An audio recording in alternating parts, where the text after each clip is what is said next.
Kumusta mga kabasketball? Itong Super Chris TV, nagbabalik po uli sa inyo para bigyan kayo ng latest update dito pa rin sa ating Team Gilas Pilipinas. Pasok na sa semifinals itong ating Team Gilas Pilipinas mga kabasketball. Naghihintay na lamang tayo kung sino yung mananalo dito sa Thailand or sa Indonesia. So yun yung makakarap natin dito sa semifinals. Kahit sino yung makaharap natin dyan mga kabasketball, sigurado hindi magandang laban yan dahil nakita natin itong Indonesia, maganda yung kanilang pinapakitang game at ganun din itong kupunan ng Thailand mga kabasketball at parehas na merong import itong dalawang kupunan. So tatlong import yung nakita natin dyan, tatlo dito sa Indonesia at tatlong imports din dito sa may Thailand. Ayan. Mamaya yung laban nila mga kabasketball, so sabay-sabay nating panoorin. So tignan natin kung sino yung mas maganda nating makalaban dito sa dalawang to. And then kung sino ngayon mananalo dyan, makakalaban natin bukas. So Lunes yan para sa semifinals. And then kung sakasakali na makalusot tayo dyan, meron tayong pagkakataon mga kabasketball para makabawi dito sa koponan naman ng Cambodia.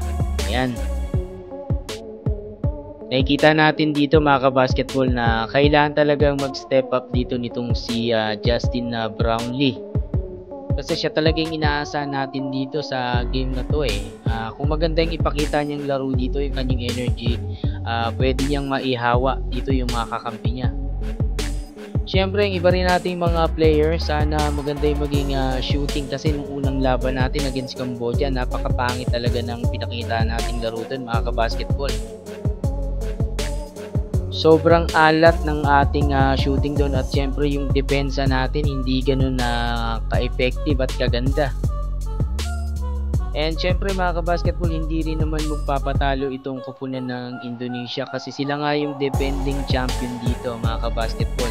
Syempre ganun din itong Thailand na nag-effort sila na kumuha rin ng at least tatlong import dito sa SEA Games.